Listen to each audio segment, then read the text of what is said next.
Assalamualaikum. Good morning, ladies and gentlemen, distinguished guests, and esteemed colleges. First and foremost, I would like to respectfully welcome the head of Industrial Engineering Department, 11 Maret University, Professor Dr. Insinyur Wahid Ahmad Jauhari. We will also like to extend our warmest welcome to our honorable speaker today, Professor Landon Ocampo, PhD from Cebu Technological University, and our esteemed moderator, Engineer Reni Rachani, MT, PhD. Welcome to Procession Class 2026. The event is proudly presented by the Department of Industrial Engineering and the Laboratory of Smart and Sustainable Manufacturing System, 11 Maret University. Today, we will be focusing on a very insightful topic, multi-criteria decision-making, extension, synergy with other tools, and innovative applications. Our goal today is to explore advanced MCDM methodologies, the integration with emerging technologies, and their practical implementation across diverse industries to ensure complex decision-making process. My name is Amelia, and I'm honored to be your Master of Ceremonies today. We are thrilled to have you join us, and we hope that you will leave the class with valuable insights and practical knowledge that you can apply in its respective fields. Before we officially begin the sessions, I would like to introduce our moderator today who will guide us main sessions. Please welcome Engineer Reni Rachani, MT PhD from 11 Maret University. Mrs. Rani has a experience and expertise, making her the perfect person to lead our discussion today. And now, without further ado, I would like to hand over this session to Mrs. Rani, who will introduce our esteemed speaker and facilitate the class. Mrs. Rani, the floor is yours.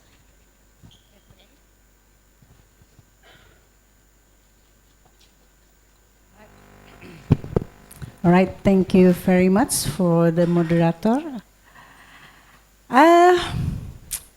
Good morning, ladies and gentlemen. A very warm welcome to all participants to today's event, namely the Procession Class 2026, right? So this program helped by L-Stars, is that right, Prof? With the aim to share knowledge and perspective on the interesting and recent industrial engaging topic. And today, we are honored to have a keynote lecture by Professor Landon Ocampo from the Center of Applied Mathematics and Operation Research, Cebu Technological University, Philippines.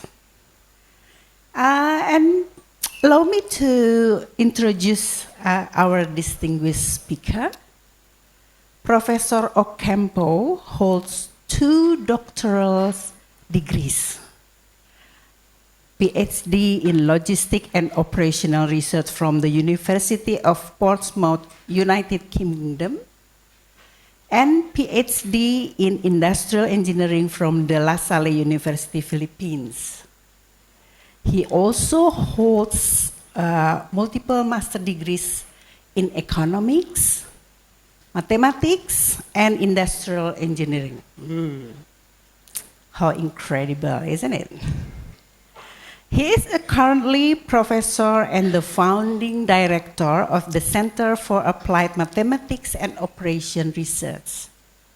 His research focuses on decision science, operation research, and applied analytics, with an outstanding publication record and significant contribution to international journals. So in terms of academic impact, he has an impressive publication record with a Google Scholar Edge Index of 34, right, Prof? And a Scopus Edge Index of 25. They're very high, right? and more than 4,500 citations. He is one of top 2% scientists by Stanford University. So today, like the MC said, he will present on the topic of multi-criteria decision-making, extension, synergy with other tools, and innovative application. It is truly a great honor to have such a distinguished scholar with us today, Prof.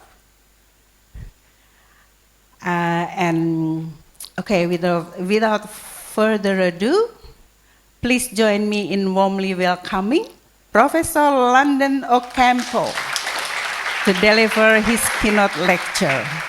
So, Professor, the floor is yours.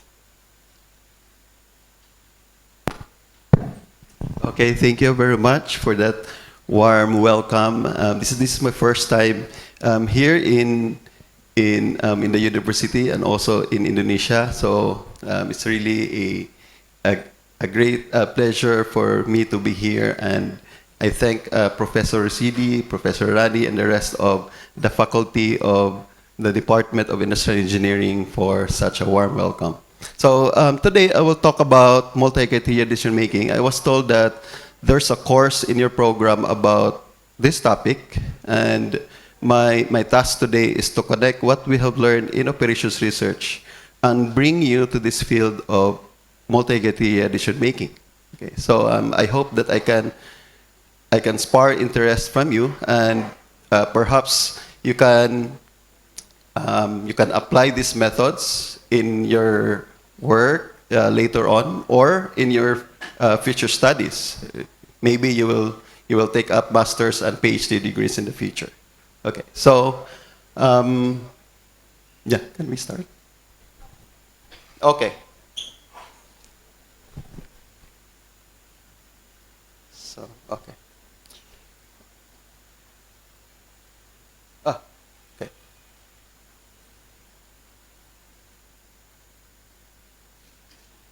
Okay. So, I'm Landon Ocampo, by the way. I'm from Cebu. It's like a 6-hour flight from here. So, but with 3 multiple legs. So it's kind of a very complex flight time and journey, but very exciting. Okay. So I'm from Cebu Technological University. I'm not sure how this one works. Okay. So in this talk, I will be talking about some basic concepts on multi-criteria decision making, some criteria weighting methods, some MCDM methods. There are several of them, like 50 plus in the current literature. I'll be talking about some relevant problems for industrial engineering, and then some open problems of MCDM, like trends in the literature and how can we advance this particular topic, and some notes and some takeaways for this talk. Okay. So, but before that, I'll be, or where do I appoint this? Okay. Okay, so this is our university. It's a state university in the Philippines. We are in Cebu. Cebu is in the middle of the country, and second largest city in terms of economic impact to Manila. So here's Cebu University, Cebu Technological University, and we are from the center. So I'm from the Center for Applied Mathematics and Operations Research. So the center I founded in 2021, and then so far we have this 20 plus projects across different domains, and we have trained also 100 plus faculty and staff in several universities of the country, and we have some collaborators also outside the country, and we have published 100 plus papers in some relevant journals. And this is my team, and so okay, so I'll talk about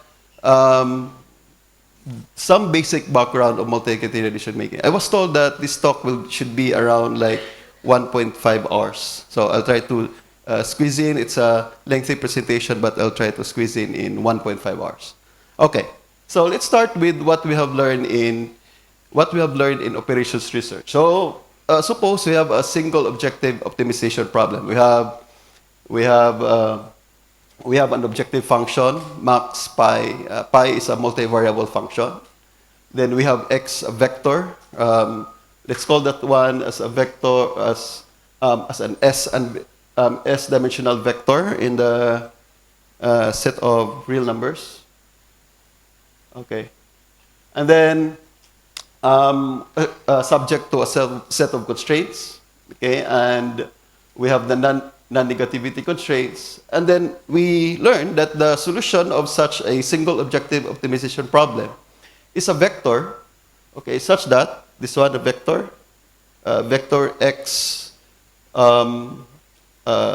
x asterisk, which is something that maximizes the objective function. Or if the objective function is a minimization objective function, then it's something that minimizes the objective function. It's pretty straightforward. Now, let's extend this background to a multi-objective optimization problem. So what happens here is that we have multiple objectives and multiple objective functions, pi 1, pi 2, up to pi n, subject to a set of constraints, okay, the same set of constraints, and non-negativity constraints. And then we learn, I'm not sure if there's a course in multi-objective optimization in your program, but we learned that the solution of this problem is actually founded on the notion of Pareto optimality. Now, what's Pareto optimality? So we have these two related definitions to say that a solution, we call that solution as A, to a multi-objective problem is Pareto optimal if no other feasible solution is at least as good as A with respect to every objective and strictly better than A with respect to at least one objective. So basically, if you have several solutions, several feasible solutions to the multi-objective problem, optimization problem, meaning those solutions satisfy the set of constraints, then one is a Pareto optimal solution if you cannot find another solution that is better than that solution in every objective and strictly better than one objective. So, in other words, we can also define Pareto optimality as this. So, a feasible solution B, okay, it's another feasible solution, dominates a feasible solution A to a multi-objective problem if B is at least as good as A with respect to every objective and strictly better than A with respect to at least one objective. If this is the case, then solution B is what we call a Pareto optimal solution. Otherwise, solution B is a dominated solution, and that's not Pareto optimal. Okay, so that is the concept of Pareto optimality, and the set of all Pareto optimal solutions are all non-dominated feasible solutions. So basically what we have here is that if you have two objectives, for example, and we want to maximize these two objectives, okay, so the shaded region in the figure is the set of all feasible solutions, okay, and the ones in the curve AB is what we call the Pareto front or the efficient frontier, or we call that one also as a trade-off curve. So the idea is that if you have a feasible solution, I cannot point my pointer here, but if you have a feasible solution, let's say, for example, this feasible solution, and the goal is to maximize these two objectives, okay, for example, this one. Now, to see if this is a Pareto optimal solution, we have to test something like, if we move this point to the point in the curve, if one objective is not hurt, meaning one objective is not compromised, then that is not a Pareto optimal solution. If one solution is on the Pareto front, and let's say you move from this point to this point, you are actually compromising this objective, objective one, right?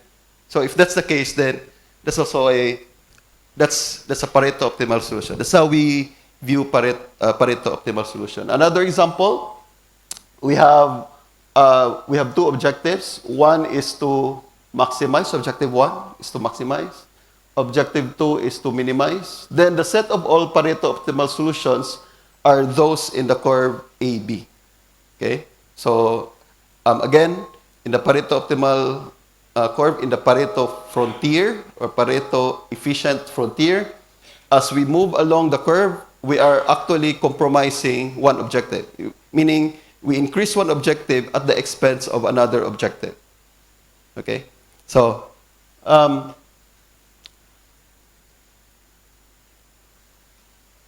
okay. Oh, sorry. Thank you. Okay. So, the next question is that if the solution concept of Pareto optimal solution satisfies the solution of a multi-objective optimization problem, the next question is that how do we generate the Pareto optimal solutions? That's the next question. So, Jacob Haynes from the University of Virginia developed a method on how to generate all these Pareto optimal solutions. It's actually the classic approach, okay? And we call this one as the epsilon constraint approach. So this is the algorithm. I will try to run through the algorithm. Okay, first step is to solve the n single objective optimization problem. So, meaning so if you have n you have n objective functions. You pick one objective, you remove the rest, solve the optimization problem by linear programming or by any method that you have, and then you do that for the rest of the n minus 1 objective functions. Okay, and then step 2. Once you have generated the optimal solutions for single objective optimization problems, you now try to plug in those solution vectors in each of the n objective functions. Okay? And then from there, so you have now that process in step 2, you can now generate what we call a payoff table in step 3. And then from there, in the payoff table, you can actually obtain what we call the end of the curves AB. So if you allow me to go back. So what we are obtaining in that process is to determine these endpoints of the Pareto curve. Okay? And it is done by determining the max and the mean values of the column that corresponds to a single objective. So it's actually what we call a positive ideal solution in other term, and a negative ideal solution for the minimum value. Okay. And then from there, you now convert, and this is the most critical part of the algorithm, you now convert the multi-objective optimization problem to a single objective optimization problem by converting all other objective functions into constraints except one. Meaning, you pick an arbitrary objective function and then you transform all the rest of the objective functions into constraint. So we call that one, these functions as objective transform constraints. So in that process, by picking the right-hand side values of those objective torn constraints, then you can determine a range of Pareto optimal solutions using this iterative process by picking values of t. Okay, and then the R there is the number of Pareto optimal solutions that you want. So if you need, let's say, 100 Pareto, you need 100 Pareto optimal solutions, then you can generate 100 Pareto optimal solutions. Okay, so let's say we have an example. This is actually an example we published in 2021. Okay, suppose that we have 3 distinct objectives for a multi-objective assignment problem. I'm not sure if you're familiar, but I'm sure you're familiar with the assignment problem. It's a variant of a transportation problem. So suppose that you have 3 objective functions subject to these constraints. So if we follow the method of Hames, okay, the epsilon constraint approach of generating the Pareto optimal solutions, then we can do this process. We transform the rest of the constraints. We pick an arbitrary objective function. We transform the rest of the objective functions into constraints, something like this. And then, So first we solve the single objective optimization problems. Meaning, we remove first the two. Solve this one. Okay, and then next step is to remove the first and second. Solve first and third. Solve the second, and then remove the first and second. Solve the third. And then from there, you can obtain single objective solution vectors. And that's on the... Sorry. I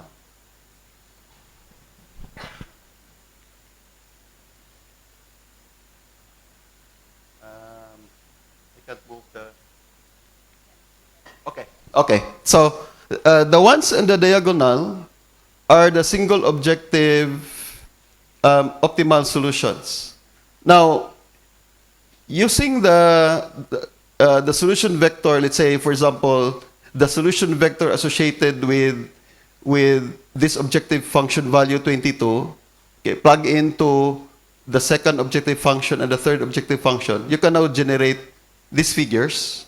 And if you do that to the rest of the objective functions, then you can have what we call the payoff table. And then from the payoff table, you now determine the max and the mean, meaning those are the ends of the Pareto curve. So this one, if you plug in all these values, these are ends of the Pareto curve. Okay. So from there, you now transform your all other objective functions into constraints. Okay. And then by picking the right-hand side values carefully by that iterative equation, this one, then I can determine my right-hand side values of those constraints, objective function torn constraints, this one. And then by performing single objective solutions, optimization problems, I can now generate my set of Pareto optimal solutions. Okay? So for this Pareto optimal solution, these are the objective function values of the 3 objective functions. And then these are the assignments. These are the solution vectors. Okay? And then for this one, so we have 5 Pareto optimal solutions. Then you can have different assignments, meaning different solution vectors. And different corresponding objective functions, values. Okay. So, from the example, we can make some general insights. Now, if we can let AI, okay, A sub I, as a set of, I from 1 to M, set of Pareto optimal solutions, whose AI is a specific design alternative, okay? So, by the way, if you try to look at this assignment, is an alternative. Is a solution. Diba? It's a Pareto optimal solution, and it's a solution concept, one that satisfies the solution concept of a multi-objective optimization problem. So this is one design alternative, another design alternative, and so on and so forth. Okay. So if we let AI, we let this one as AI, meaning they are part of the Pareto optimal solutions, then we can say that each element here, let's say 14, is the corresponding objective function value of the jth objective function, and then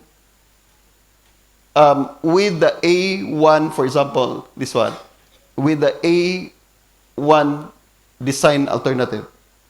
Okay? So what's the relevance of this in multi-criteria decision making? Okay. So basically, the field of MCDM is just an extension of a multi-objective optimization problem. Okay? But there are some points, okay, some catch points. Okay.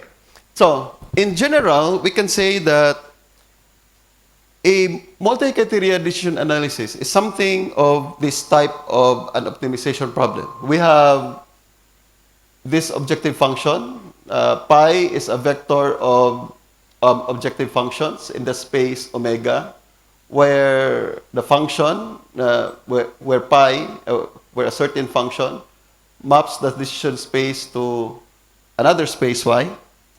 Then, if the decision space is explicitly defined, meaning the set of feasible solutions are explicitly defined, you know exactly what are these feasible solutions, then we call that problem in MCDA as discrete type MCDA. Now, if omega, the decision space, is not explicitly defined but implicitly defined via your constraint functions, okay, the constraint space, then we call that type of an MCDA as a continuous type MCDA. Now, my field for the last 10 to 15 years, is on the first type, discrete type MCDA. And there are some leading researchers in this field in the UK, in the US, and there are several schools of thought in this field across several years, across decades. Okay, this one is on the outranking concept. Another one is on the multi-attribute utility concept. Then the other one is on distance-based concepts, and so on and so forth. Non-compensatory concepts, compensatory concepts. There are several developments. There were several developments in the field for the last, a couple of decades. Okay. So, what are some characteristics of a discrete MCDA in relation to the multi-objective optimization problem we just presented earlier? So, the discrete MCDA is also popularly known as multi-criteria decision making or multi-attribute decision making. And in relation to the multi-objective optimization problem, these are the characteristics. The set of Pareto optimal solutions is known, meaning we do not apply the constraints, we determine exactly what are these Pareto optimal solutions. So let's say, for example, in a personnel selection problem, let's say, for example, there's a hiring committee, and the hiring committee sets out the list of objective functions, or in the field of MCDM, we call this one as criteria.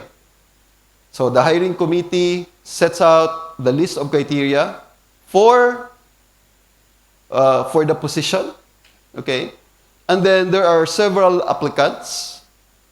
So the hiring committee, what the hiring committee will do is that first is to look at the applicants, okay? Let's say there are 5 applicants, for example. Or let's say there are more. Let's say there are 10 applicants, for example. And the hiring committee, what the hiring committee will do is to remove those applicants that are inferior, meaning one applicant is maybe someone that is worse in every criterion. Okay, so the hiring committee will remove them first, and then what is left is that a set of applicants wherein one applicant is better than the other applicants in at least one criterion. So what the hiring committee did is to generate the Pareto optimal solutions. Okay? So, and then the criterion functions are ill-defined, meaning, let's go back to the personnel selection problem. Let's say you set out a criterion known as positive behavior, for example.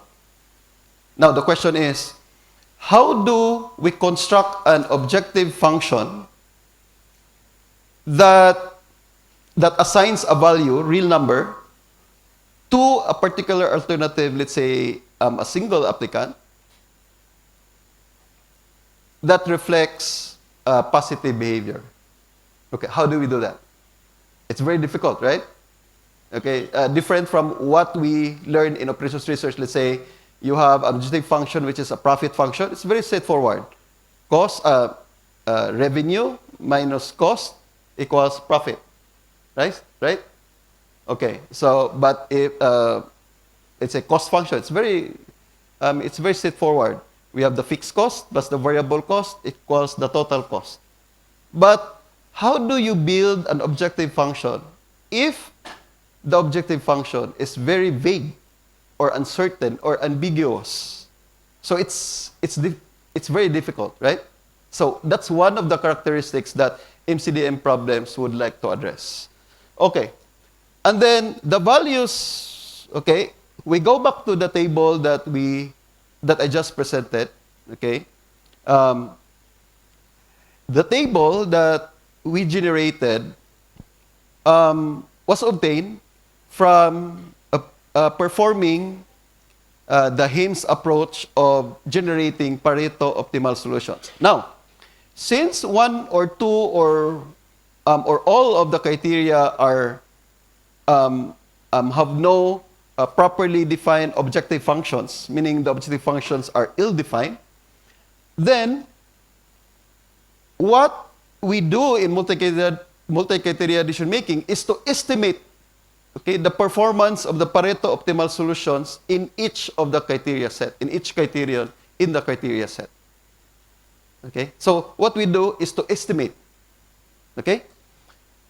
Now, so if we do the estimates, then table 4 in the example, okay, becomes what we know as the decision matrix or the evaluation matrix. And in pure mathematics, we call this one as Pooh matrix. Okay. So, how do we find the solution of multi-criteria decision making, discrete type multi-criteria decision making? Okay. So, okay, suppose that you have an alternative in the set of alternatives, for example, then the most preferred alternative is something that maximizes a function. This is an objective function, aggregate objective function, with inputs related to R and W. So R is a decision matrix, this one, of this form. W is the weights of the criteria. So, okay. So if we go back to the Hames approach, the multi-objective optimization approach, the epsilon constraint approach, since all the solutions in the Pareto curve are solutions, okay, decision makers would like to pick one solution, okay, subject to the preferences of the decision makers. Meaning, if I want more, let's say, least minimum time than profit, then I can have the least minimum time, or I can have more environmental objective compared to the profit objective, then I can pick a certain Pareto optimal solution that reflects that kind of preference. So what the decision makers do is to assign preference weights of the criteria. Okay, so they assign preference weights. Okay, because all the solutions in the Pareto curve are solutions, meaning they are optimal solutions in their very sense. Okay. So now the V here, the subscript V, the superscript V, is associated with the solution approach on how we determine this solution. Okay? And later on, I can describe some few solution approaches to solve this problem. Okay. So what is the basic structure of a multi-criteria decision-making problem? So it's a hierarchical structure. Okay? Starts with the goal. What's the goal of the decision-making problem? Let's say, very straightforward. My goal, the goal of a decision committee, of a hiring committee, for example, of a set of applicants, is to pick the best applicant for the job, right? So if the hiring committee is hiring an industrial engineer, then the hiring committee sets out the criteria that describes the job, the task, and then the hiring committee will assign their preferences of the criteria, meaning they assign weights to the criteria. And then from there, it picks, meaning the hiring committee selects this list of alternatives. These are Pareto optimal solutions. Okay? Okay. And then from there, our problem is to solve for or is to pick the best applicant subject to this set of criteria that defines the goal of the decision-making problem. Okay, so why is it need to consider multiple criteria? Because in most real-life decision-making problems are driven by multiple criteria, diba? It's very rare to see a decision problem with a single objective or single criteria, single criterion rather. So let's say, for example, you want to pick, let's say, where do you go for lunch, for example? So there are several alternatives, right? Several restaurants. Now, when you choose a single restaurant, do you consider only one criteria? Rarely that happens, right? So we always pick that alternative that compromises a set of criteria. Let's say distance from your current place, right? Or the food that you want at that moment, right? And maybe the time that you have at that moment, okay, the available time that you have at the moment. So basically, it's multiple criteria. So if we address problems from a multiple criteria perspective, then we are actually having a more comprehensive evaluation, right? Okay. Sorry. So we trade off between criteria, meaning, okay, I can go to this restaurant. This restaurant is quite far, but it is the cheapest restaurant in town, for example. So, meaning you trade off distance to cost. Okay? So there are trade-offs. Then we avoid bias by focusing only on a single criterion. Then we are more adaptive to problems because we take into account several criteria. Then, of course, some criteria in most problems, supply chain problems, some criteria have long-term implications, right? And then stakeholder involvement. So those criteria, some of them reflect the preferences of the different stakeholders. Meaning, you now take into account the views of different stakeholders. And then more transparent because you now keep track on how the process is generated or how the process is implemented to arrive at the most preferred solution or the solution that is reflective of preferences of the decision makers. And then improve decision quality, and then holistic perspective. Okay, what are the characteristics of most discrete MCDM problems? Of course, one is the presence of multiple criteria. Second one, the criteria are conflicting, or the criteria are having trade-offs, meaning you cannot be best in all criteria, right? Okay, so if you choose a single alternative, it has something to do with giving up some of the objectives for one or two objectives, meaning you do trade-offs. And then multiple alternatives, presence of quantitative and qualitative data. In multi-criteria decision-making, as what I've discussed, some criteria are ill-defined, meaning they don't have proper mathematical equation to reflect the shape of our preferences, of our utility function.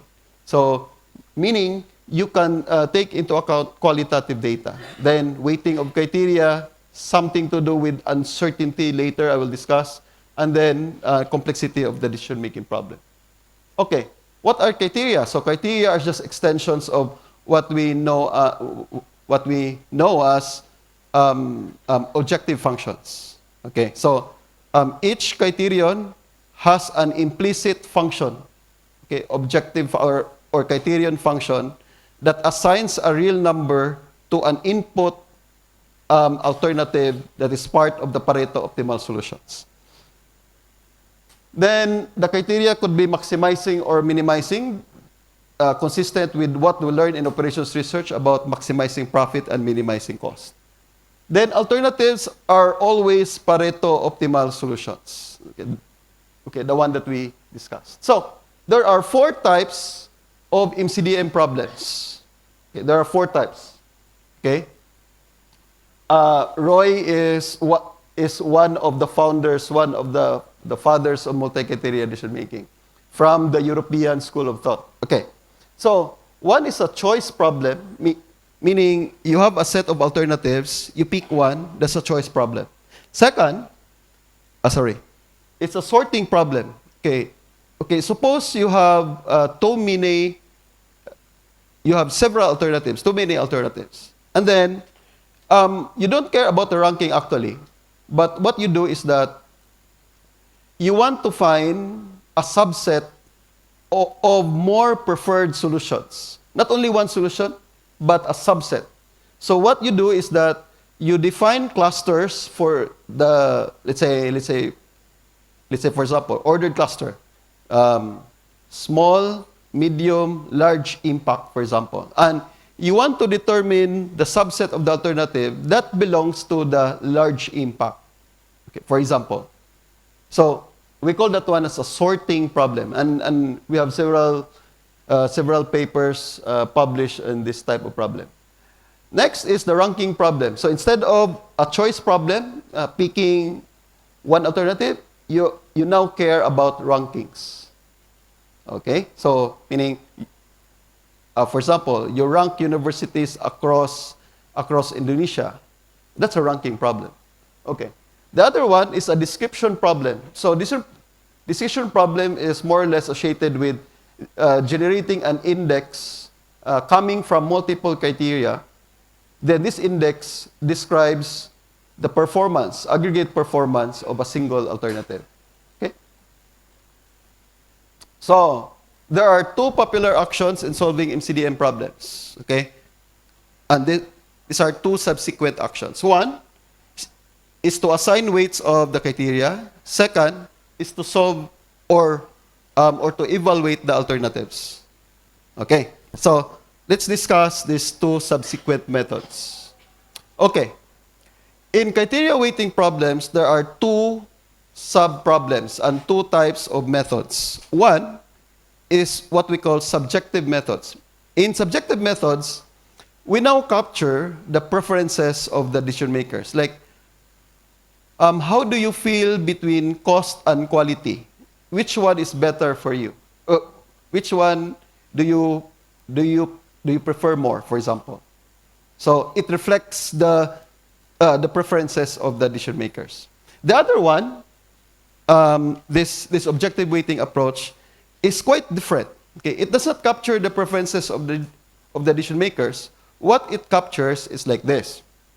Okay, suppose that a decision committee or the hiring committee in the given example that we just described earlier. The hiring committee doesn't have the weights that are assigned to the criteria. Okay, sorry, the weights that are assigned to the criteria. Now, so how do we deal with that problem? So one approach is like this. You assign weights of the criteria, you assign more weight to the criterion that can better discriminate the alternatives.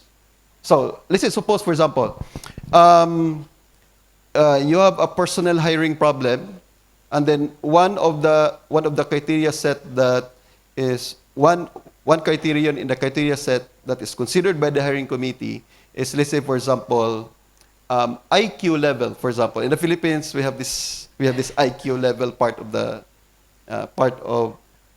criterion of hiring personnel for specific positions. Okay, let's say, for example, IQ.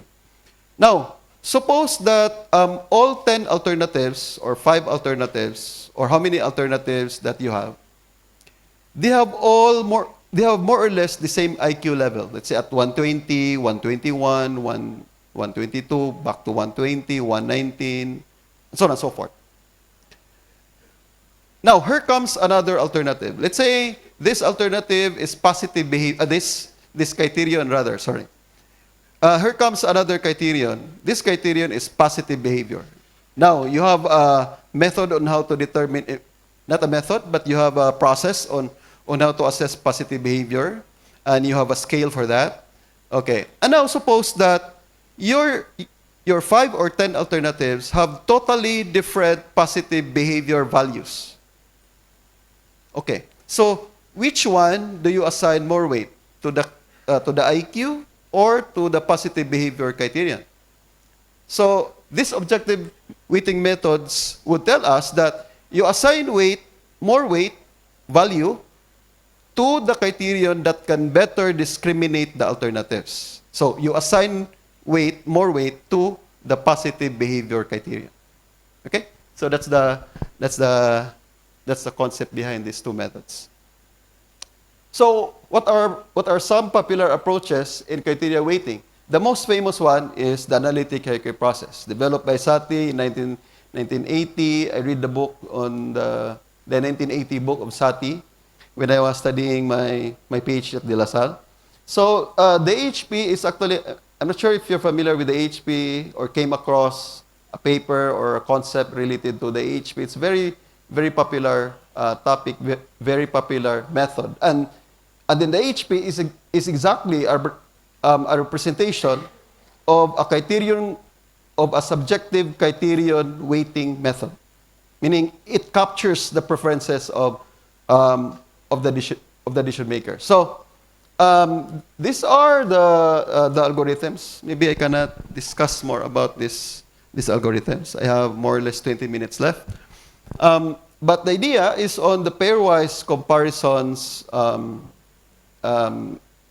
notion of pairwise comparison, ratio scale of judgments between any two elements in a pairwise comparison. Then you solve a characteristic problem in linear algebra, but there are some approximation techniques, and then the AHP has the capacity to determine a consistency of judgments across the pairwise comparison matrix, and it can also compute a metric that relates to the consistency of your judgment.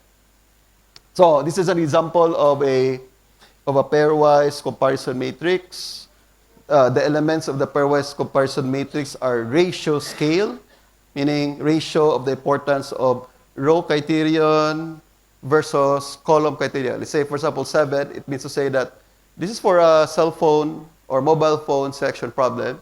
Let's say price is 7 times more important than capacity or storage of the mobile phone. Okay, for example. Okay, then this is a numerical approach, numerical method approach. You raise the matrix to large powers, obtain the sum of rows, and then normalize the rows. The weights are those normalized row sums. Then you can compute for the CR. These are the index, the random consistency index developed by Sati and colleagues at the UPenn, if I'm not mistaken. Yeah. So, we have an Excel. We developed an Excel macro on that to solve for the weights of the HP for any size of a matrix. But the problem with the HP is that it requires high cognitive workload from the decision makers. Okay, if you have n number of elements, meaning n number of criteria that you want to compare, then the number of judgments should be n times n minus 1 divided by 2. So if you have 10, for example, 10 times 9 divided by 2, that's 45 judgments that you need to make. So it's very, very taxing, very high in cognitive workload. Okay, so that's one of the limitations. Another limitation is that you cannot compare more than, there's a paper published by Sati. The title of the paper is the Magic 7. The idea is that you have 7 plus and minus 2 for the number of elements that you can compare in the AHP. Okay, the other one, this one is an objective criterion weighting method known as critic. Okay, this is criteria importance through inter-criteria correlation. So recall the notion of an objective weighting method I just presented earlier. Okay, it does not reflect the preferences of the decision makers. Rather, it assigns more weight to criterion or criteria that can better discriminate the alternatives. Okay, so what's the concept of critic? So it starts with this decision matrix. Okay, the decision matrix, as what I've discussed earlier, this is actually the table 4 of our example. Okay, the ones where you can see the Pareto optimal solutions and the objective functions, and the values that you assign, the value of the objective function that you assign for each alternative or for each Pareto optimal solution. Then, because these criterion functions, okay, have no properly defined mathematical functions, meaning they are all ill-defined, then decision makers or anyone or any particular approach, okay, can estimate the values of the decision matrix. Let's say, for example, price. So how do you estimate the price? Of course, you can look up market prices. Okay, and storage. Of course, it's a technical specs of the mobile phone. But looks, for example, these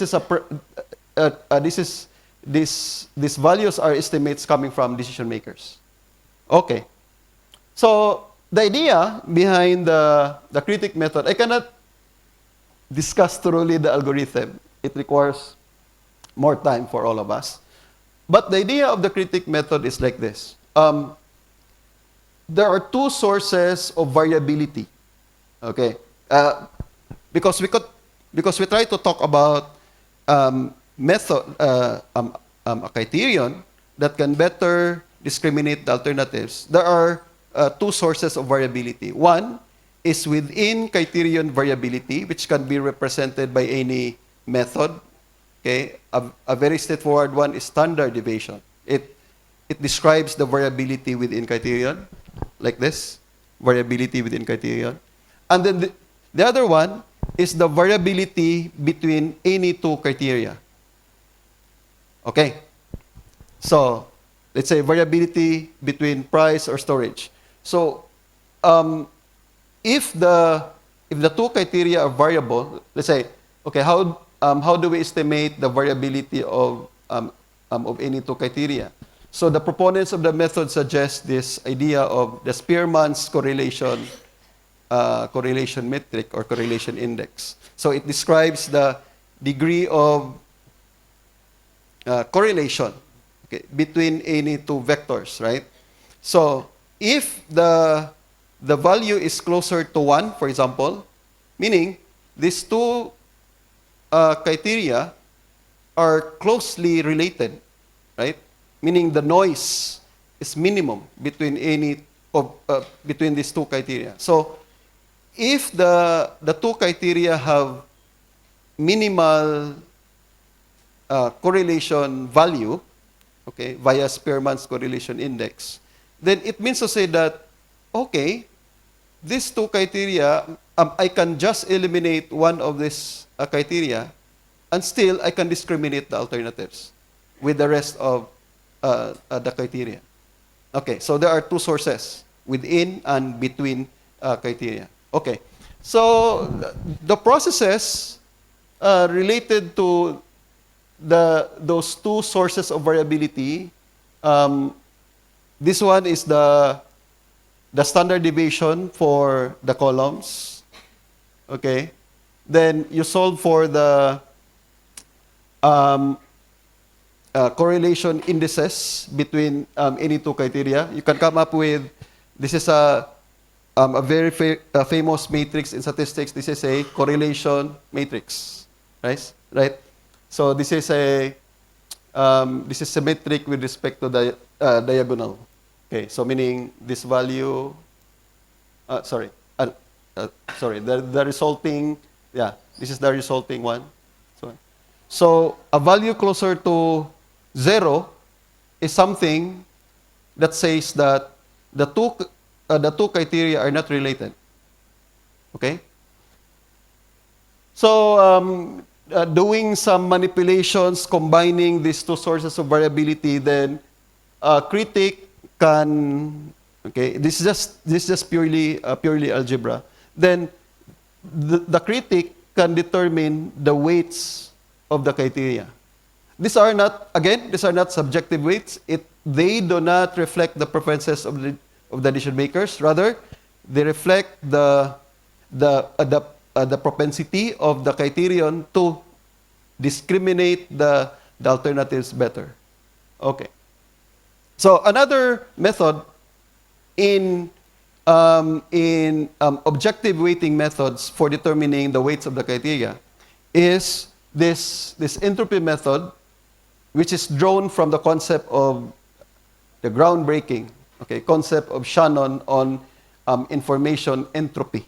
Okay, so what is the notion of an information entropy? This is the noise of the information, right?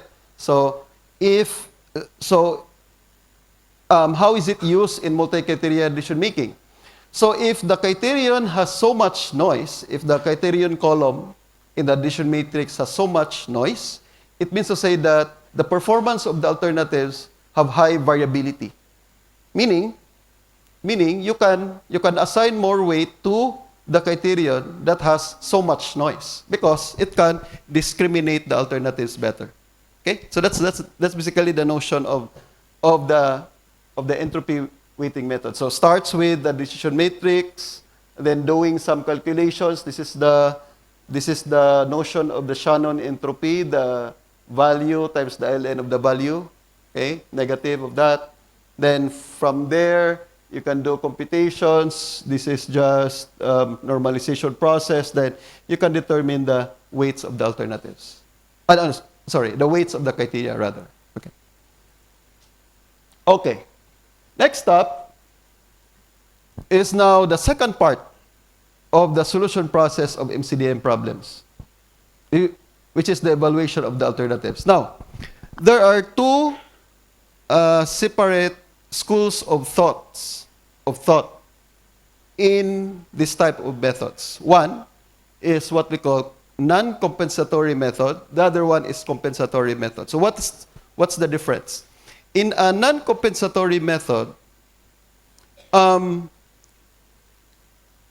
alternative, okay, cannot regain its performance, its poor performance in one criterion by gaining more performance in another criterion. Meaning it cannot offset, okay, its poor performance by performing well in other in another criteria. Let's say, for example, you cannot have,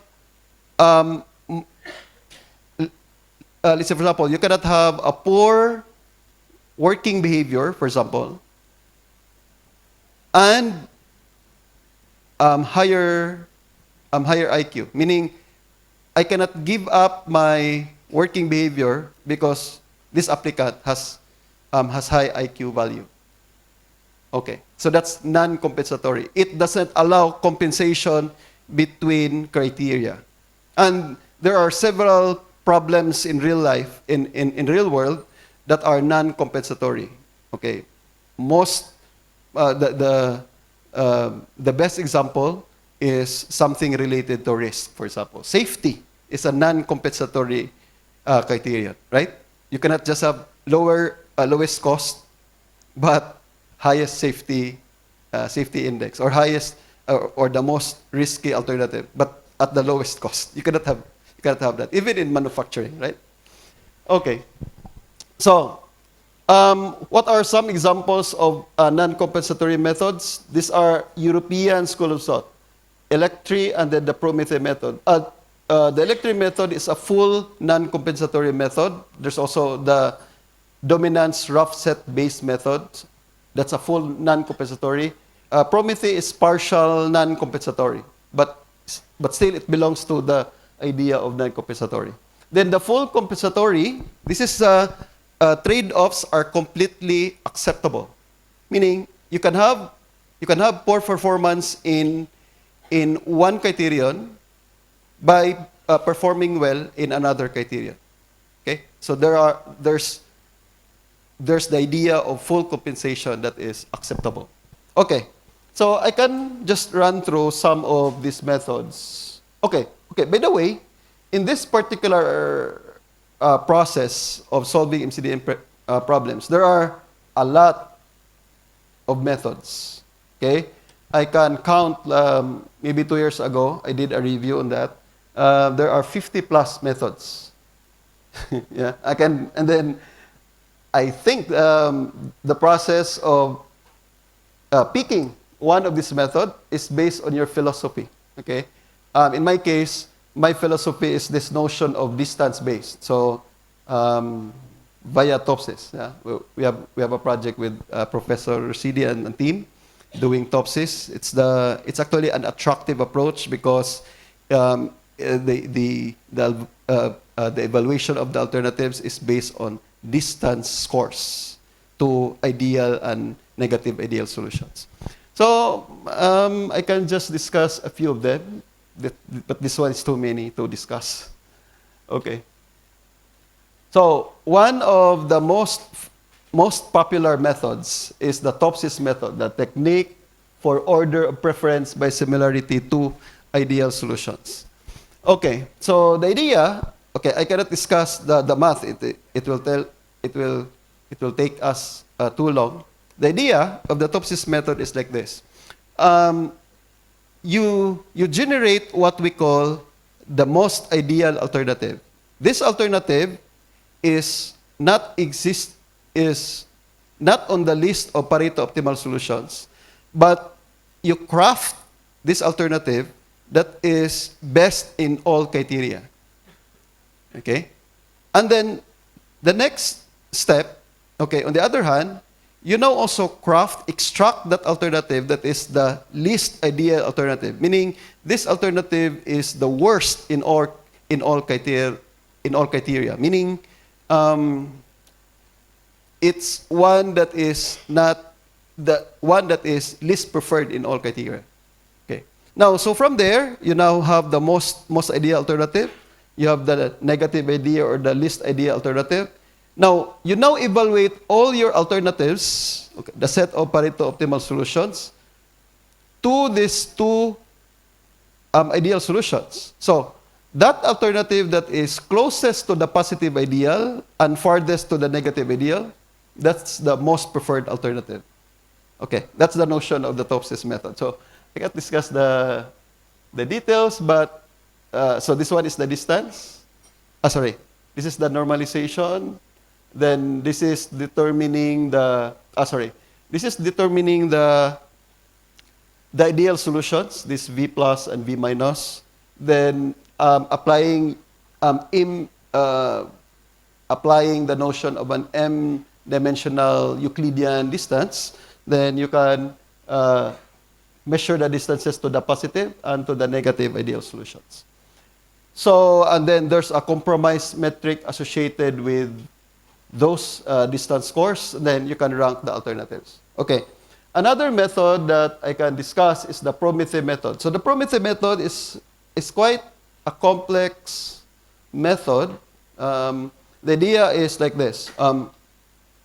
You have a pair of alternatives, and given a single criterion, you now determine the preference relation between these two alternatives. So let's say alternative 1 is preferred over alternative 2 in the first criterion. Now, okay, this preference relation is driven by preference functions. And the proponents developed 6 preference functions. Okay? So these preference functions determine the preference, pairwise preference of any two alternatives in a given criterion. And then from there, it collects all the preferences across multiple criteria on the pair of alternatives, alternative 1 and then alternative 2, for example. And then you now compute based on the notion of graph theory. You now compute the out degree concept of an element of an alternative, then the in degree of the alternative, meaning the number of times that the alternative outranks others, that's the out degree. The number of times that the alternative is outranked by others, that's the in degree. So if you determine the net flow, the positive minus the negative in degree, then you can determine how strong this particular alternative in terms of outranking others in the set of alternatives. Okay, so that's the notion of the Promethe method. So these are the 6 criterion functions, 6 preference functions. I cannot discuss in detail. Then my another favorite is the EDAS method. So the EDAS method is also a reference-based method, but the reference is different from TOPSIS. Recall that TOPSIS requires us to develop or to generate the positive ideal solution and then the negative ideal solution. The best in all criteria, then the worst in all criteria.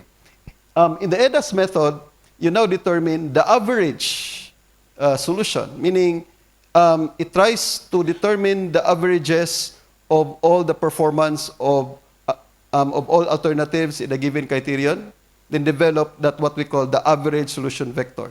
And then the process now evaluates all other alternatives with respect to that reference point, the alternative solution. Okay, or the average solution rather. And then using some concepts in geometry, I can now rank the alternatives based on that average solution as a reference point. Okay, so that's basically the idea of the EDAS method. Okay, now. Okay, sorry. Let's go back to the CODAS method. They sound the same. EDAS and CODAS. Sorry. The CODAS method is actually a reference based method. So instead of determining two ideal solutions, the positive and then the negative ideal solution, it determines only the negative ideal solution. So it picks the negative ideal and then tries to evaluate now the alternatives based on this negative ideal solution. The one that is farthest from the negative ideal solution is the most preferred alternative. So how do we determine far from the alternative, far from the least ideal alternative? So it uses 2 distance metrics. One is the L1 norm. I'm not sure if I think you are familiar with that. It's a Manhattan distance or the taxi cab distance, the L1 norm. Okay? If you walk through the entire legs of a triangle, the legs of the triangle, the sum of the legs of a right triangle is the taxi cab or Manhattan distance. The Euclidean distance, which is the hypotenuse of a right triangle, is this, in this form. Then it combines these two distance scores in this particular metric, and then from there you can rank the alternatives. So basically that's the idea. Then the EDAS I just discussed a while ago. Sorry for the confusion. Okay, so this is the notion of this is the notion of the average solution, and then performing certain computations, and then you can rank the alternatives. Okay, so some works we have done. Example, this is a product design via the quality function deployment using the process of the HP, and then another method, the Dematel, combining with notion of Topsys, and then we can determine, so from the customer preferences, okay, these are the initial requirements. I can now determine exactly the transition of preferences that would be inputs to my product planning, design deployment, process planning, and production planning. Okay, another related work that we have done, this is a work on supplier selection in the oil and gas industry via the EDAS method and then the entropy method. Very pretty straightforward. And then the other one is related to the first one. It's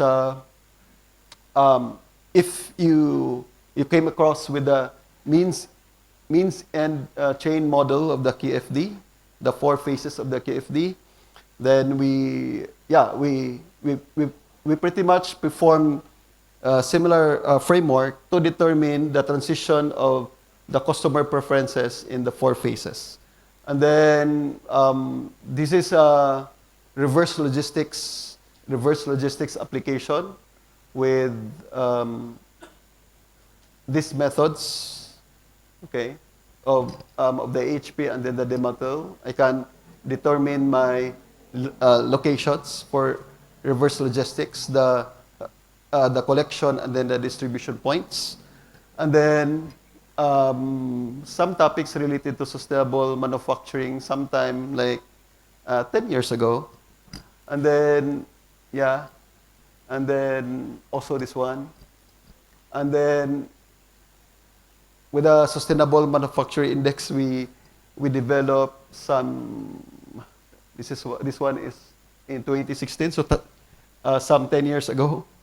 And then, this is in the application of circular public sector supply chain. Okay, so we can determine the barriers of public sector supply chain that assumes circularity, and then from the challenges, we can determine the ones that can address those challenges better. So these are the alternative set. And then we also published this one on post-COVID public sector supply chain. Similar to the notion of a means and chain model, I can determine, let's say, for example, we can model if there are customer requirements in a public sector.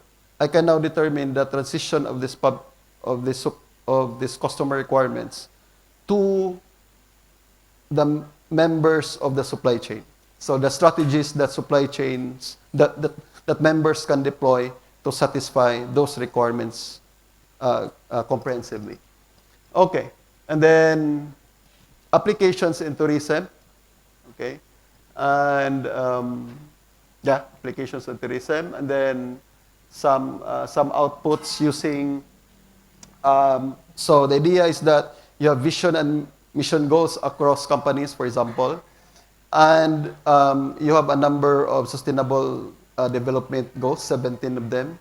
Then I can estimate my decision matrix via a similarity index.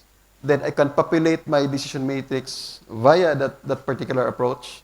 And then I can now rank my companies which are basically the notion of how the companies perform or address the sustainable development goals. And then some relevant problems. So I'm not sure if you can, but I think you can pick up some of them. Inventory classification. We just published a paper last year on multi-criteria inventory classification. It's a multi-criteria sorting problem. You have the ABC multi-criteria inventory classification. So instead of, let's say, product cost, you now involve several criteria in inventory classification. A straightforward vendor selection and evaluation, project evaluation, evaluation of potential markets based on the products and characteristics of the products.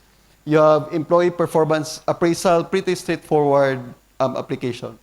Managing a product portfolio, if you are managing several product portfolios and you want to invest more in one or two of the product portfolios, then you can perform MCDM methods to do that for you.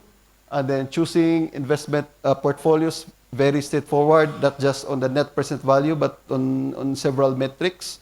You can combine several metrics and then come up with a more comprehensive evaluation. Location decision, pretty straightforward. Marketing campaign strategy, product design, which we demonstrated, potential mergers and acquisitions of firms, prioritizing strategic organizational goals, very quali type, and then customer relationship management, risk management, okay, evaluating sustainability initiatives from a number of your possible alternatives, which we did in Sustainable Manufacturing Agenda, quality control, supply chain problems related to inventory, transportation routes, related to supplier relationships, and so on and so forth. Then quality control, IT system evaluation, customer service requirement. Okay, some extensions. So there are several directions in the literature with respect to this domain. One is which we use with our project. Okay, we deploy the notion of fuzzy sets in the estimation of the performance of the alternatives in the decision matrix. So instead of real numbers, we deploy fuzzy numbers to capture the uncertainty in the process of estimating the performance values or the performance scores. So, and there are several extensions of this, since there are several extensions of fuzzy set theory, very famous, the intuitionistic fuzzy sets, Fermatian fuzzy sets, Pythagorean fuzzy sets, circular fuzzy sets, Curang fuzzy sets, and so on and so forth. Now, the caution is this. As you move away from real numbers, you are compromising tractability of your computational process, right? Because you now involve several computations and several assumptions along the way. Okay, by the way, this is my second to the last slide, sorry.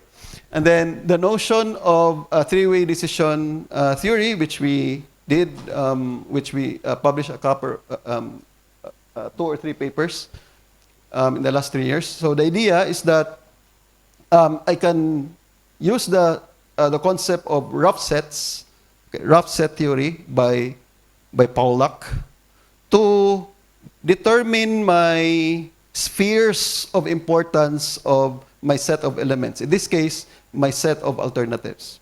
Okay, so this is also a trendy topic. Another trendy topic is to determine or to account for the interdependencies of criteria in determining criteria set. So the most famous approach is by the use of the fuzzy analytic network process or the DeMattel combined with the AHP, or there's also a method by Michnik, which is on the wings method, okay, combining the notion of Demattel, extending the notion of the Demattel to account for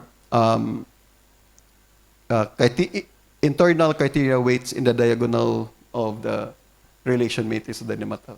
Another open problem is on group decisions. How do we handle group decisions? Is averaging the estimates of the different decision makers, experts decision makers, enough to reflect a group decision? There are several papers that would say it's not enough. Okay, so we develop more approaches to solve group decisions. Then the presence of both compensatory and non-compensatory criteria. So the trend is like this. The non-compensatory would be what we call a subset known as admissibility of the criteria, meaning you do a screening. So those alternatives that would pass the non-compensatory will be now processed via the compensatory. But there are several variants of that. Okay, and then development of more interpretable MCDM methods. So the ones that we can relate via, let's say, for example, via TOPS, that's a very robust approach, EDAS and CODAS. But is there a way that we can better determine that reflects preferences, reflects group decision making, and so on and so forth? So these are open problems in the domain field. Sorry. So some takeaways: garbage in, garbage out. So the construction of the decision problem is second to none. So poor development of the decision problem leads to poor decisions. And the choice of the MCDM methods is often an MCDM problem because, as what I've said, there are 50 plus methods. Okay. And then the popularity of handling uncertainty. Well, as what I've discussed, as you move away from real numbers, you are likely to suffer the limitation of interpretability of the solutions. And then the selection of expert decision makers is critical in drawing managerial insights or meaningful insights. So, you should have a good approach to select your decision makers that have the knowledge and experience to estimate the decision matrix. Okay, that's all for this morning. So thank you very much. I hope you have learned something.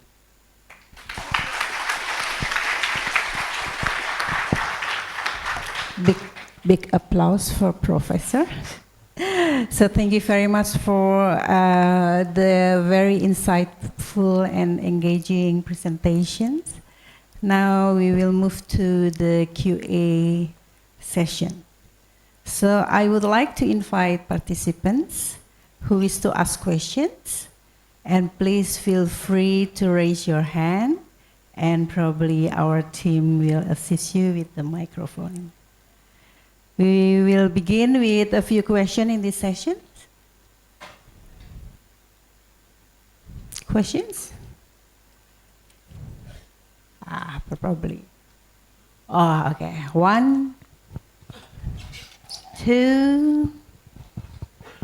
One more? Okay. So we start with the first question. Thank you for the time. Good morning, Prof. My name is Vincent. I'm from Industrial Engineering. I'm from 2022 class. I want to ask a question about maybe not something too technical, but I want to hear your opinion about how AI is going to help us develop more and more MCDM methods. As we can see from your presentation, we have quite a lot of methods already, like TOPSIS, Promethe, and etc. etc. What do you think about how if AI can help us develop more and more MCDM methods alongside of researchers, or maybe even developing MCDM methods on their own? Thank you for your time. Okay, so I think AI, particularly chatbots, for example, have this capacity to guide you on the directions of the possible extensions or the possible developments of MCDM methods. Like, of course, this kind of domain crosses applied mathematics, and we as industrial engineers don't have necessarily the background, very solid background on pure mathematics, right? So I think the AI chatbots can guide us on the concepts of math that we can explore soon, or that we can explore after, in extending or proposing a new method.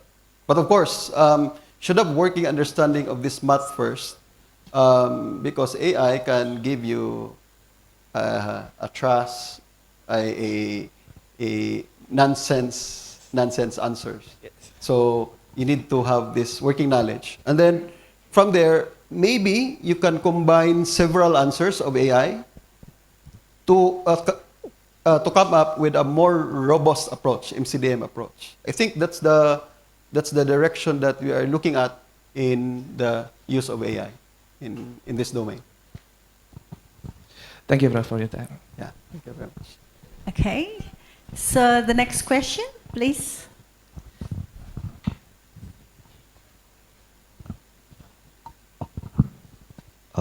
Good morning, Prof. My name is Lodero, and I am a final year undergraduate student currently working on my thesis using the Bestwars method and the Mattel methods, where Bestwars methods involve expert respondent, while the Mattel utilize AI tools as respondents.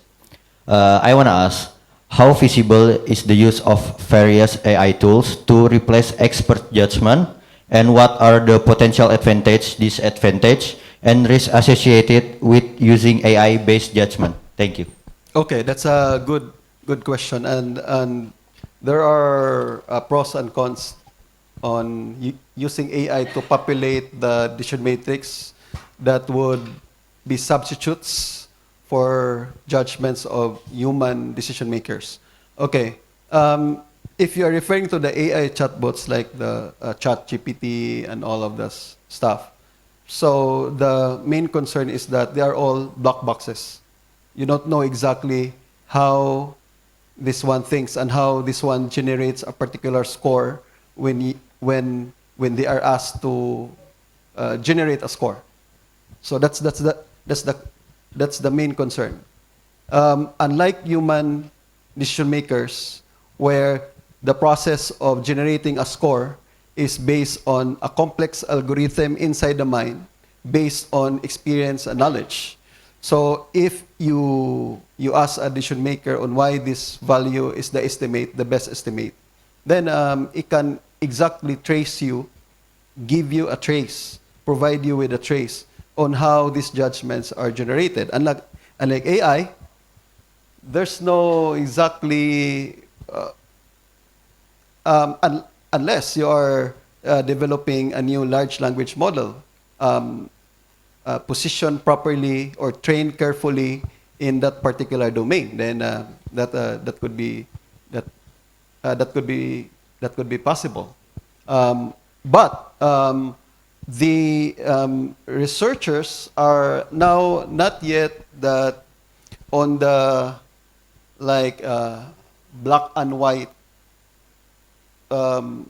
position on whether AI tools can be used to populate the decision matrices or the judgments of the decision maker. So you can see several papers. I think one of my master students did that, using AI in generating judgments. And then, I can see few papers, 10 maybe to 20 in the literature. Yeah. So, but the main concern is really on the interpretability of the judgments of the AI chatbots. Yeah. Yeah, I hope that answered. Okay, thank you, sir. Yeah, thank you very much. Right, thank you very much. Probably we will move to another sessions.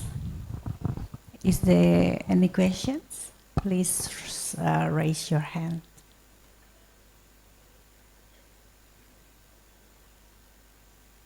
You? Okay.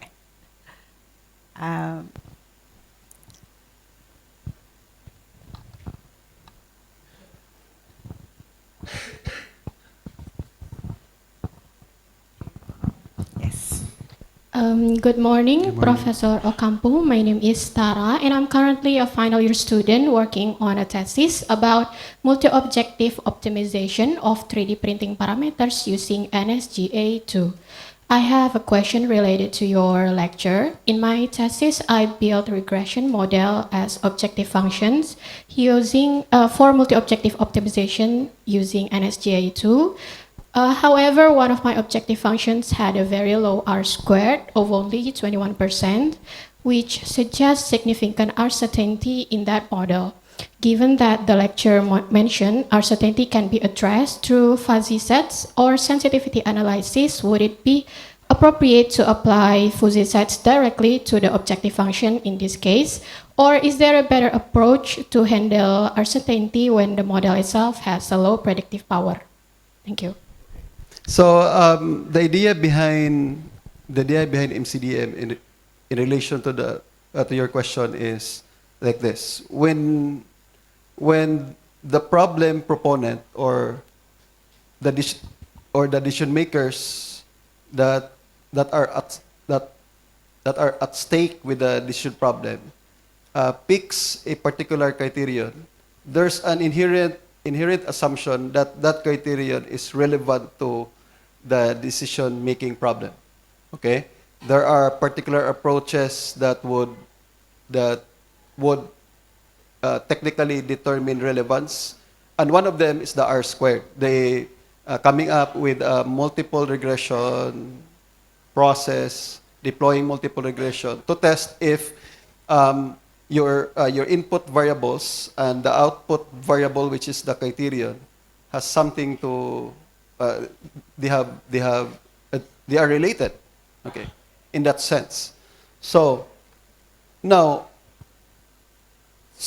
if your problem has a low R squared, maybe it's time to rethink the theoretical assumption that that particular criterion is really relevant in the decision-making problem.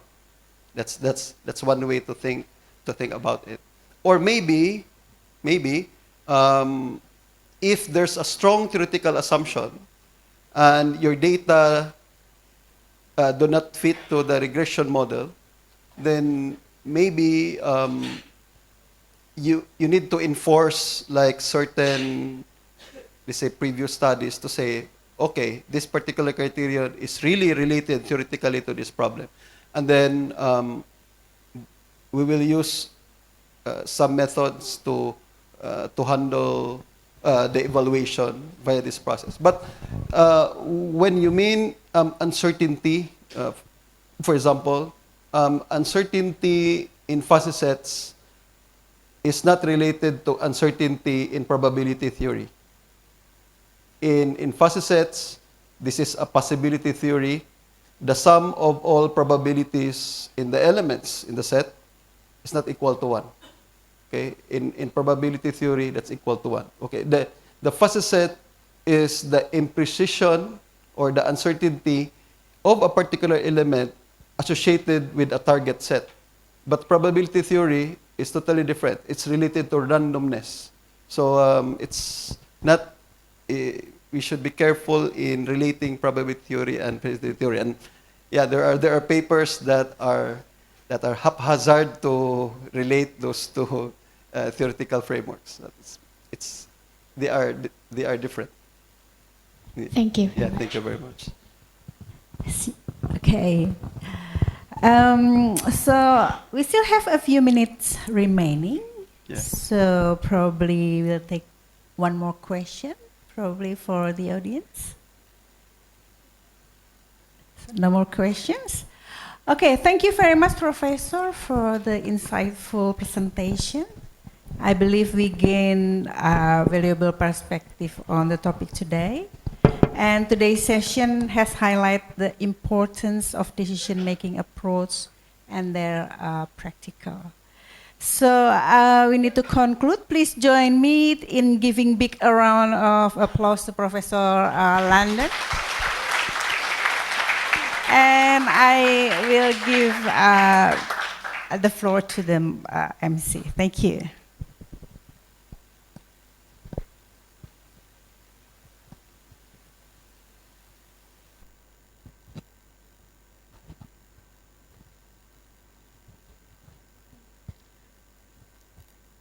Thank you, Mrs. Rainey, for moderating these insightful sessions. And once again, thank you to Professor Landon Ocampo for the informative and wonderful presentation.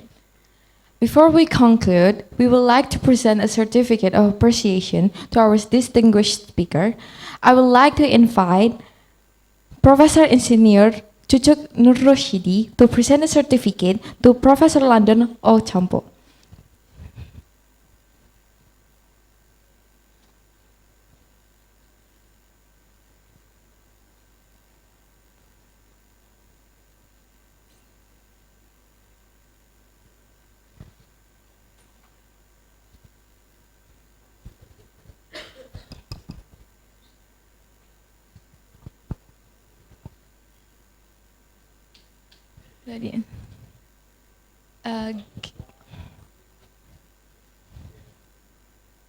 You can give your biggest applause for the presentation.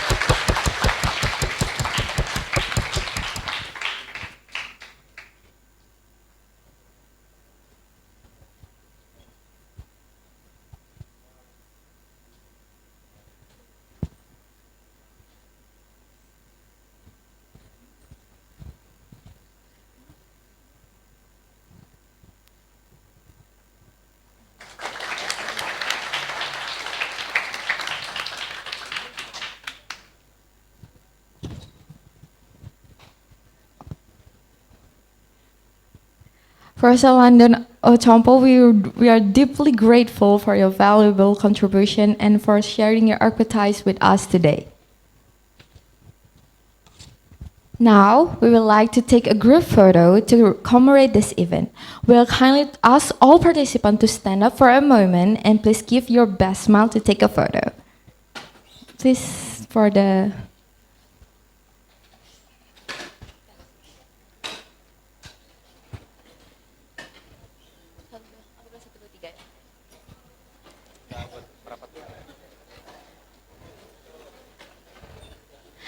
For the participant in the left and the right side, you can come closer in the center to take a group photo, please.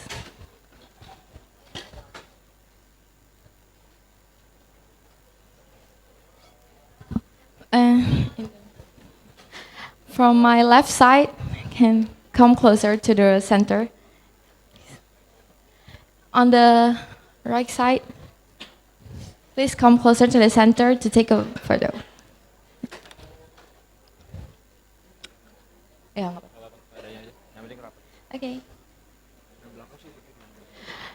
In the back, please stand up for a moment to take a photo. Okay.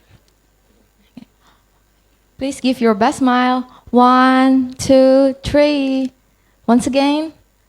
1, 2, 3. Thank you, everyone. Please take a seat.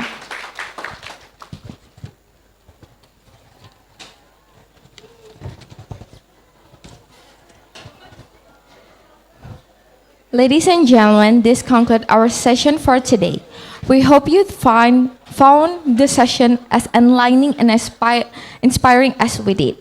Thank you for your participation and engagement. Have a wonderful day, and we look forward to seeing you at our future events.